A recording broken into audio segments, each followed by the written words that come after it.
All right, here we go. One of the most exciting topics that we're going to talk about in this management class is leadership. And today we finally get the day to do it. I'm standing up in my house. You can see the Christmas tree over here to add some excitement for the holidays. I figured I would bring some charismatic leadership to this presentation today. So here we go. Leadership. Today, we're going to really define what leadership is and the difference between formal and informal leaders. There's a difference.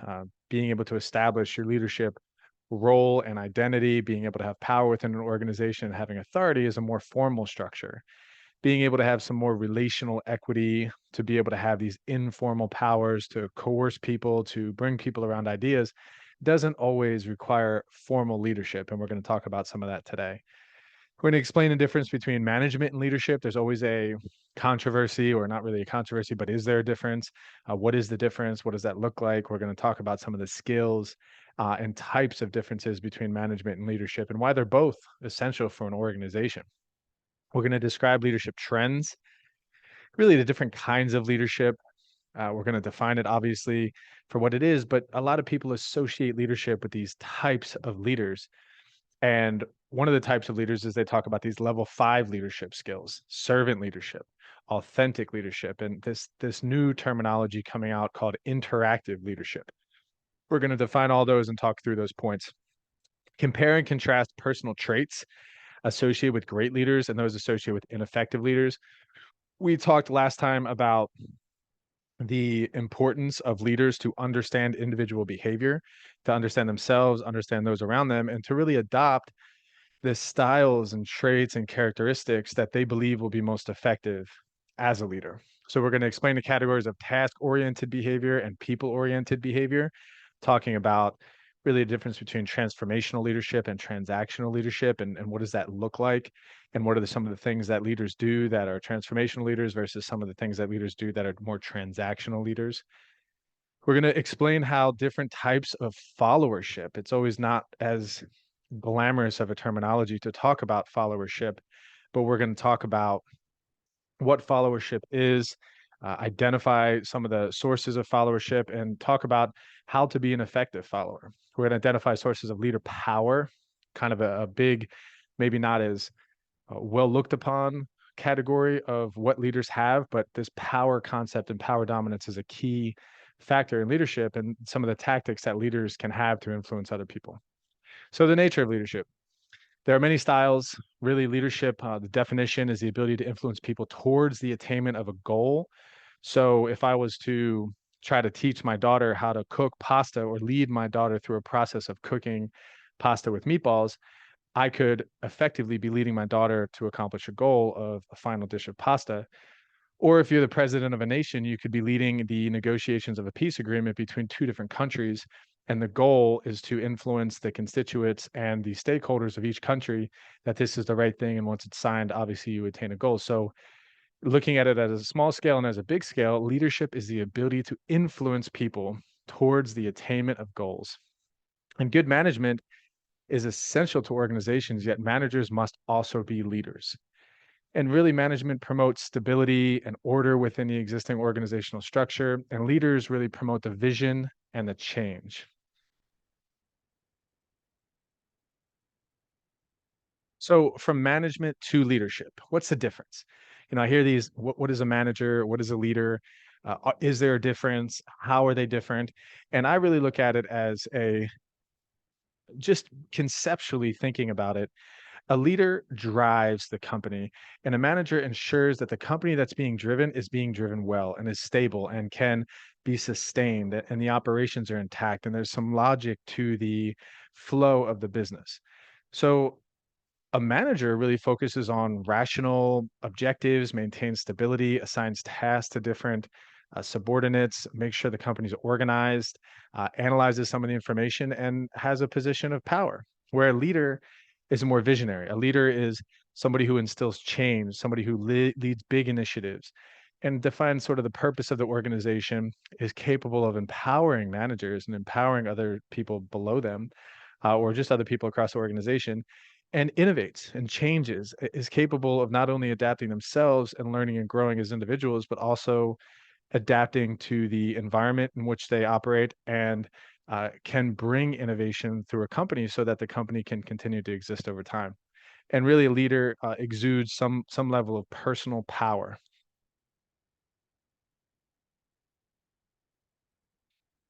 So now we're going to talk about contemporary leadership and sort of the existence of how leaders used to lead and sort of the traditional model of it. Is the concept of leadership evolves as the needs of the organizations change, and leadership has evolved with technology, economic conditions, labor conditions, and social and cultural mores or moves of time. And the response to a turbulent and uncertain environment. This is contemporary leadership. It talks about these different approaches. The four approaches to today's turbulent times is really a level 5 leader, a servant leader, an authentic leader, an interactive leader, and we're going to talk about all of those. So one of the biggest skill sets of being a leader, one of the highest, most important skill sets of really a level 5 leader, is humility. It's being unpretentious and modest, really has a lack of ego, and has a fierce resolve to do what's best for the organization. And it may seem sort of in certain instances as shy and self not promoting oneself, but really they're accepting responsibilities for failures, and they give credit to the successes of the organization to other people. And depending on, we'll talk about situational leadership later on, but certain situations, it's important that we understand that asserting power and having some level of confidence and being able to have a voice is critically important. And that's not, humility is not a silencing a voice or an over niceness or too kind. Humility is the opposite of that. It's really confidence of knowing when to speak and how to speak, and to do it in a manner that's effective and not a manner that really subordinates other people. And that's level 5 leaders. The highest level of leader is someone who builds excellence through dedication and humility. And then you look at the next level, which is a level 4 leader, which is one step down, which is a very good leader. It's called an effective leader. They stimulate high standards, champion dedication to the vision. And then you have a competent leader who manages team members and assists to reach set objectives. So you go from a level 5 leader who's super humble, builds excellence through dedication, to an effective leader who stimulates high standards, champions dedication to a vision, to a competent leader who really manages particular team members and assets to reach objectives, can accomplish goals. A contributing leader contributes individually and works well in groups, and a capable leader contributes talent, skills, and knowledge. So these are the 5 different levels of leadership, according to one model. I love this terminology of servant leadership. I truly believe Simon Sinek epitomizes it well in his book, Leaders Eat Last. And he talks about how some leaders assume work exists with the development of the worker as much as the worker exists to do the work. So you think about a general or a captain of a basketball team, or even a captain of a small unit or a squad in the armed forces. Wouldn't you, as a follower, want your captain to demonstrate that not only he's capable of helping you through this task, but he's willing to go first. He's willing to walk in first, and he's not going to leave until everyone makes it out. This is, in essence, the servant leader, and he's ensuring that the people around him are well served, well equipped, and trained for the task at hand. And it's just as much about the person as it is about the task in the organization. So servant leadership transcending self-interest to serve others, the organization, and society. Servant leaders give away power, they give away ideas, information, recognition, credit, and money. I had a lot of tendencies to act like a servant leader. I believed, and I defined myself as a servant leader. I believe that true greatness is really found in serving others. And I was galvanizing people around me on my team to act accordingly. Upon additional leaders coming into the organization, sometimes they would see that as a weakness. So we have to be aware as leaders that our love for people isn't always looked upon as a good leadership talent, because certain people don't have those same beliefs. But it's up to you how you exude that, how you lead by example. And certainly what's nice for a servant leader to have is an advocate for you that has more power within an organization to lead accordingly. Good food for thought. Authentic leadership talks about what we talked about last week with the understanding ourselves, understanding our self-awareness, and how important that is with leadership. An authentic leader really places high value on personal relationships, supporting followers, being courageous, and standing up for what one believes, and draws on their leadership self-awareness, self-regulation, and alignment to the words and actions towards followers to inspire trust. So if you have an authentic leader that you're following, that leader is going to tell you the truth regardless of what it costs them. And they're going to do it with grace. They're going to be able to admit when they're wrong. They're going to be transparent about some of the things they did yesterday or the things that they're thinking about doing today. They're not going to be the type of leader that just shows up randomly to check in to make sure you're working. They're going to be the type of leader that calls you and say, heads up, I'm coming to the office. I just want to check in on you. And I just wanted to see if I can pull you in for a meeting for a little bit, as opposed to kind of snooping around and being this inconspicuous leader who wants to catch you doing something wrong. They're not like that. So that's the opposite of an authentic leader. And an authentic leader, which I believe that we should all strive to be in certain situations, is capable of building trust. I think that's a big takeaway. The authentic leader pursues purpose with passion, practices solid values, connects with others around them, demonstrates self-discipline, and leads with the heart as well as the head. A heart company is a great company, a company that is meant to do well and meant to bring people along on a mission, vision, and values. But also, the company has to be smart in the way in which they proceed that way. So I love this concept of you're leading both with heart and smart. It's not just heart, it's not just smart, which would be more transactional, and just heart would be maybe more charismatic and transformational. But an authentic leader is capable of doing both. Interactive leadership. This is something I actually sent a message to a loved one, and I said that you should look into this because this is, I believe, something that you would be interested in, some leadership styles that you exude. But it's some general interactive leadership characteristics are associated with level 5 leaders. Authentic leaders, also associated with female leaders, is this concept called interactive leadership. And this is leaders that favor a consensual and collaborative process of making decisions and of leading an organization. And influence really derives from relationships rather than position, power, and formal authority. An example of this is if there is a possibility that there's a group lunch on Friday and you have a budget to do so. Instead of just planning the lunch and ordering the food and doing all the things for your team, which would be very servant oriented, they would ask. They'd say, "Hey, does Friday work? What do you think about this restaurant? How would you like this food, this lunch to go? What are some? Are you excited about? Are you even going to be there?" They would collaborate with the people on their team in order to make the best decision for everyone to have the most impactful lunch together as a team, as opposed to just scheduling it, ordering the food, and putting it on their followers' calendar. That's the antithesis of what an interactive leader would do in that situation. So there are differences, according to the literature, about the men and women and some of the ways that they demonstrate their leadership within organizations. Leadership ability is really developing others. Uh, who does this best in developing others? Women tend to rate higher on their ability to develop others. Driving for results, women are rated higher than men for driving for results. Inspiring and motivating others, women are rated higher than men. Solving problems, men and women are rated about equally. Building relationships, women rated higher. And analyzing issues, women and men rated about equally. So it looks like developing others, driving for results, inspiring and motivating others, along with building relationships. And women tend to come out on top of these types of behaviors, which are just some of the behaviors that are needed in effective leadership. And then solving problems and analyzing issues. These two, men and women, are typically equal on. Very interesting. So leadership traits, a lot of literature back in the day, when you think about leadership, and certainly now there's a lot of hype around, well, what makes a good leader? Who is a good leader? And what is their personality? And how is that best utilized to, drive results? But the reality is every person's different, every situation's different, so it's contextual.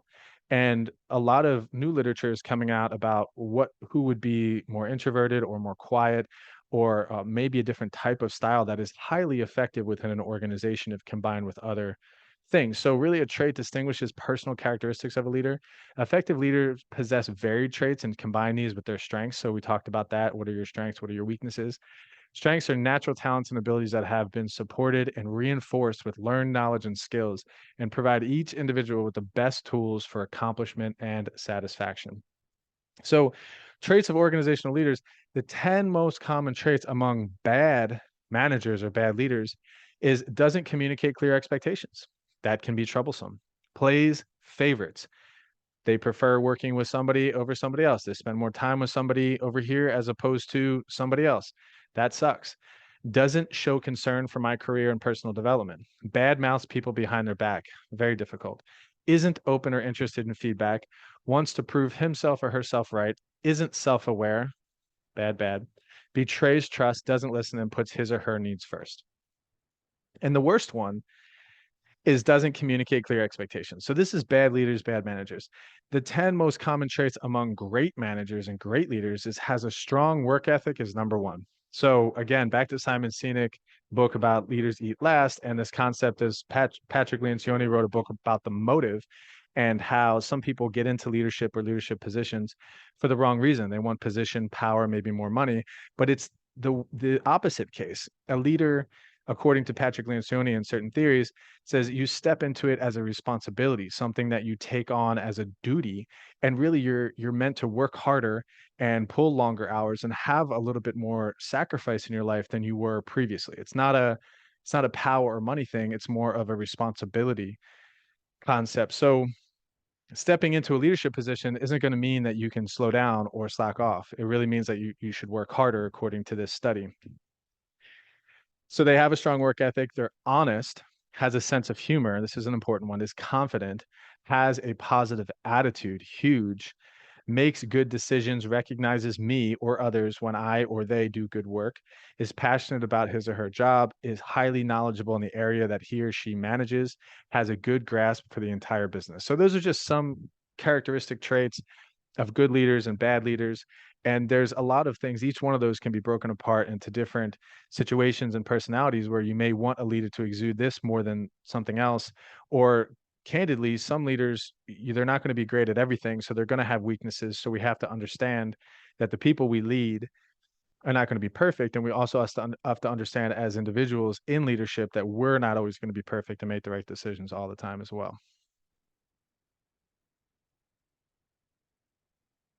So behavioral approaches. Leaders' traits alone don't explain effective leadership. Two leadership behaviors of task oriented versus people oriented. So, this is getting into the sweet spot of organizational behavior and effective leadership, where we really look into the essence of the style or the behaviors of the leader. And the consideration is really important. The extent to which the leader is mindful of subordinates, respects their ideas and feelings, and establishes mutual trust. There's nothing worse than if you or I, as a follower, really want to do right for the organization and do right for the people, and we have knowledge based on what we see in the field or what we notice within the customers, and we'd really like to institute some sort of change or maybe a program to make the company better. And when we're wanting to present this program to our leaders or managers, they don't have time for it. They listen and disregard it. They don't respect or honor some of the things we say. This can be very troublesome, and even if that happens one time, we may lose. There may be a quiet quit where a subordinate or even us, we just decide we don't want to work for this person anymore because they just dishonored our input. So back to this concept called consideration. The extent to which leader is mindful of subordinates, respects their ideas and feelings, and establishes mutual trust. This is a big concept. Associated behaviors include supporting, developing, recognizing, and empowering subordinates. Initiating structure. This is more transactional, extent to which the leader is task oriented and directs subordinate work activities towards goals and attainment. Really, a transformational leader inspires change, motivates mission, vision, and values. And a transactional leader is going to institute the structure, which we talked about earlier, to ensure that those mission, vision, values, and the concept of the company is moved forward. And both are very important. Associated behaviors include clarifying, planning, monitoring operations, and problem solving. Employee-centered leaders versus job-centered leaders. Employee-centered leaders establish high-performance goals, very effective. Display supportive behaviors to subordinates, very effective. That's employee-centered leaders. Whereas job-centered leaders, this is less effective, focuses on meeting schedules, cost management, and production efficiency, less concerned with goal achievement and human needs. This is employee-centered versus job-centered. Contingency approaches. This is methods of exploring how the organizational situation influences leader effectiveness. So some of the approaches with the contingency approach are situational model and contingency theory and situational substitutes. So the situational model originates with uh, Hersey and Blanchard, two great social scientists focus on great deal of attention on the characteristics of followers and determining appropriate leadership behaviors. Subordinates vary in readiness. So willingness, combination of confidence, commitment, and motivation. This is the employees. Are we willing? Are we confident, committed, and motivated to complete a task or to influence this organization?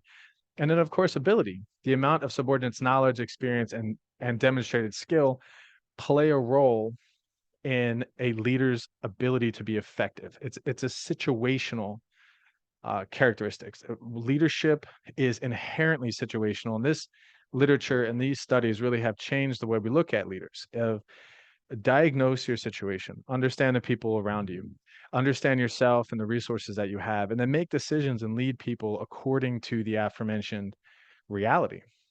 So if you're in a situation where you want to share ideas and facilitate decision making, you're really working on a participating model. If you're trying to sell, you have to explain decisions and provide opportunity for clarification. If you're trying to tell people what to do, you have to provide specific instruction and closely supervise performance.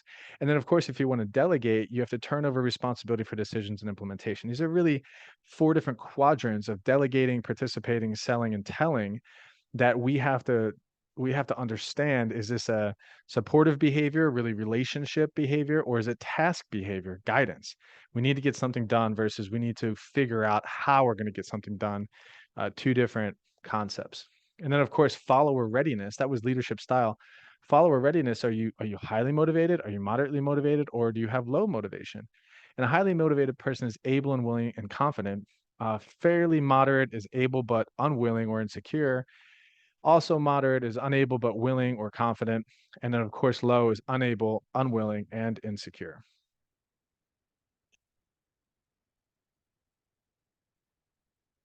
So, more about contingency theory. Leader style is task oriented or relationship oriented. Leadership style is difficult to change. Favorability of a leadership situation can be analyzed in terms of three elements: quality of relationships between leaders and followers, degree of task structure, and the extent to which leaders have formal authority over followers. How leader style fits into situations. Situations very favorable to leader, situations intermediately favorable to leader, and situation very unfavorable to leader. So a leader member relations, task structure, and leader position and power. Every single one of these situations is different. Every leader has to assess and understand, is this a leader member relationship situation? Is this a task situation? Is this a leader position power situation? Is the situation favorable for me, or is it less favorable for me? How do I work through and navigate these different task oriented versus leader oriented styles? Substitute for leadership, something that makes the leadership style unnecessary or redundant. You think about if the vision or mission or values are very much embedded and they are embraced by an organization, is it important that before every single meeting that we restate these mission, vision, and values every week with the same team? Not really. If you see things going on that are going right, sometime a leader can actually interfere with that, and they need to assess whether or not this is something they should come in and do something about, or whether or not this is something they should just clap it up and encourage. Neutralizer is something that counteracts the leadership style and prevents the leader from displaying certain behaviors. A key neutralizer for me is I worked for many years with my father, and what I would want to do is I would propose to my father certain ideas, or I would propose something that I know is right for the organization, certainly right for him as one of the owners of the organization. And he would allow me to do it, but he would be complacent or non-participative. He really wouldn't care whether I did it or didn't do it. And this was a neutralizer for me because it would prevent me from putting in the extra effort, because I would notice that to him, it didn't really matter. So obviously, I got over that and matured. It didn't really matter whether or not he approved or disapproved. I was going to do it anyways. But the point is, he neutralized me. or didn't even know he was neutralizing me just by his lack of participation or his lack of excitement about a particular initiative. Again, the neutralizer is something that counteracts the leadership style and prevents the leader from displaying certain behaviors. So in the situation I just described, maybe the behaviors that it would prevent is it would prevent me from wanting to spend that extra time composing that presentation to my team, or it would prevent me from putting in some extra hours, or maybe it would prevent me from allocating additional resources to it if it wasn't supported, or if it was not encouraged by the leader. Substitutes and neutralizers for leadership. You got organizational variables, task characteristic, and group characteristics. A variable there would be group cohesiveness, formalization and flexibility, low position of power, physical separation. These are organizational variables that could neutralize or substitute leadership. Task-oriented leadership substitutes for neutralizers. People-oriented leadership. You got group characteristics, task characteristics. These are just some of the things to review for substitutes or neutralizers of leadership. This is a great one, charismatic leadership and transformational leadership. Charismatic leadership, you think of Martin Luther King, you think of George Washington, Abraham Lincoln, Mahatma Gandhi.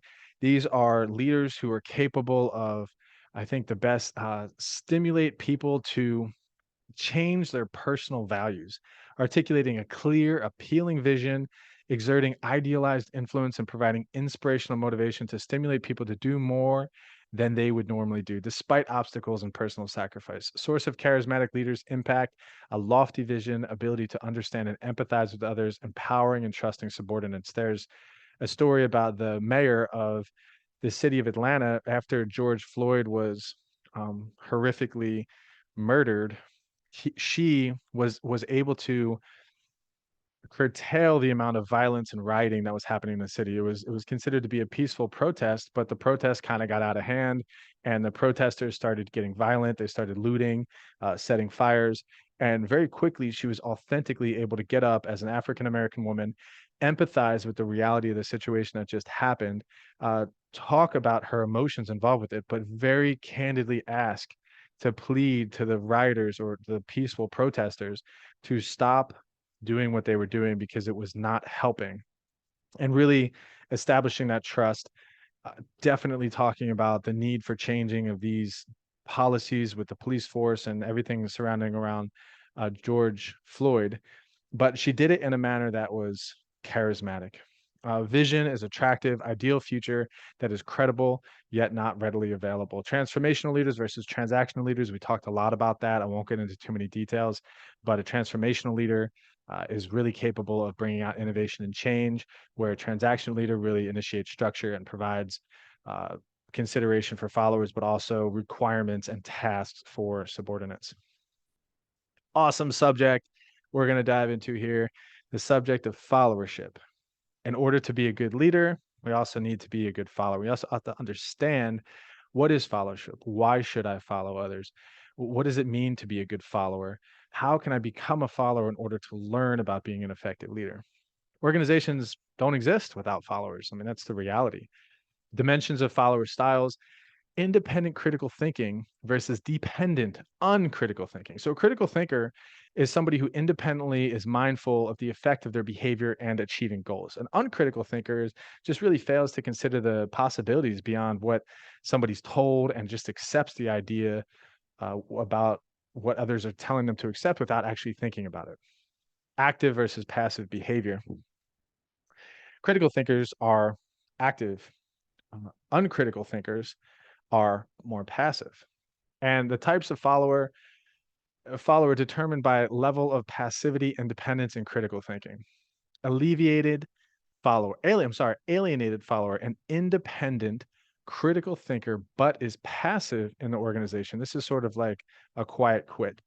They are smart, they're critical, but they're sort of passive. They don't want to go the extra mile. They may not raise their hand when they hear or see something that's not right. That's an alienated follower. A conformist is a follower who participates actively in an organization, but does not use critical thinking. We had somebody like this in my previous organization that would really just follow instructions and just do as they were told, but in the process of doing as they were told, they were not adaptable. They weren't capable of really assessing a situation and maybe pivoting. They would just they'd take it, whatever was said to them, whatever instruction, they would just take it as is and they would execute, good and bad. Pragmatic survivor, a follower who has qualities of all four follower styles depending on which fits the prevalent situation. So they're really not settling or they're not settling on one particular value system or one particular approach, and they're just sort of changing depending on the person that is rewarding them, or they're changing depending on the situation. And they don't really have that firm foundation of, I'm not willing to compromise on these particular things. They're survivors. Passive follower is one who exhibits neither critical, independent thinking nor active participation. Again, quiet quitter. Effective follower is a critical, independent thinker who actively participates in the organization. That's an effective follower. Styles of followership, you have a conformist, you have passive, you have effective, and you have alienated. Okay, power and influence. What is power? Potential ability to influence the behavior of others. So you have influence versus power. Influence is the effect that a person's actions have on the attitudes, values, beliefs, and behavior of others.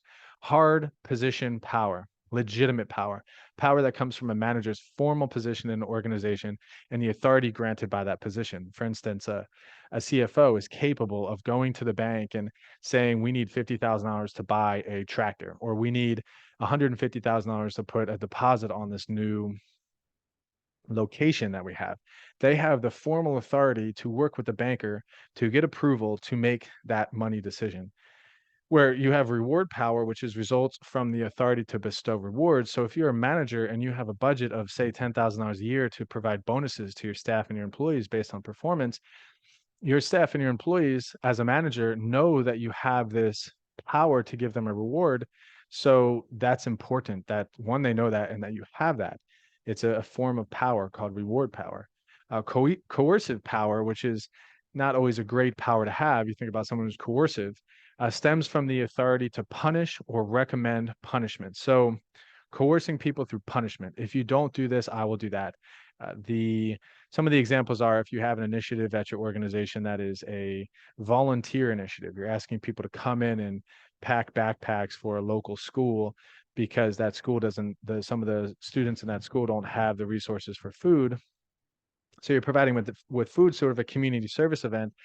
And the manager says to their subordinates that, I expect you to be at this event. I expect you to be here. And if you're not there, then I'll treat you less, as opposed to just asking them to come, and whether they come or don't come, it doesn't really matter to them. But instead, they're insinuating that they'll be punished if they don't attend. And you have expert power. This is personal, soft power. And when you have expert power, you think about a medical doctor, a medical nurse, you think about a social scientist, you think about a teacher that has a doctorate degree. They have power simply because they know something that I don't know. And I need their help in attaining this goal through what they have in their head, their knowledge. Or you think about a person who is a stonemason. They're very crafty with stones, and you're looking to build a new retainer wall in your landscape garden. You're going to need their expert power in order to make this project the most effective.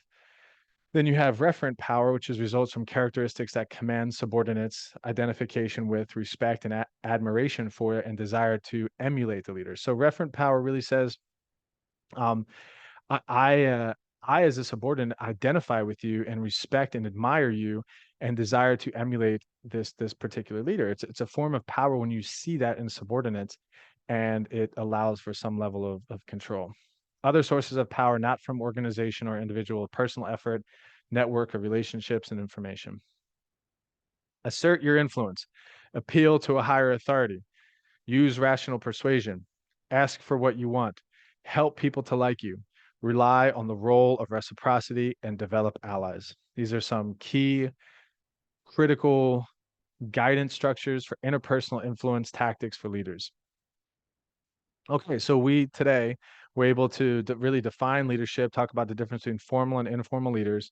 We were able to explain the difference between management and leadership, and why organizations need both management and leadership to be effective and working well together. We were able to describe the leadership trends emerging in today's organizations, including level 5 leadership, servant leadership, authentic leadership, and interactive leadership. We're able to compare and contrast the personal traits associated with great leaders and those associated with ineffective leaders. We were able to explain the categories of task-oriented behavior and people-oriented behavior and how they're related to leader effectiveness in different situations and settings. We described transformational leadership and why it's important and how it's used. We talked about the different styles of followership and how followership is important within organizations and how that's related to effective leadership. We identified sources of leader power and the tactics that leaders use to influence others. So, in summation, I want to say that leadership is needed to get anything done. Leaders need to be healthy individuals and understand the people around them, and then absorb the best and the most effective traits and characteristics of who they see and emulate in their environment in order to become their own personal rendition of who they are as a leader. Study leadership, understand it, know that it's an iterative process. Always know that you may not be where you want to be, but you certainly aren't where you were in your leadership. Always get better, is what that means. Strive on towards the future and become the best, most effective leaders for the situation and the people around you. Thank you.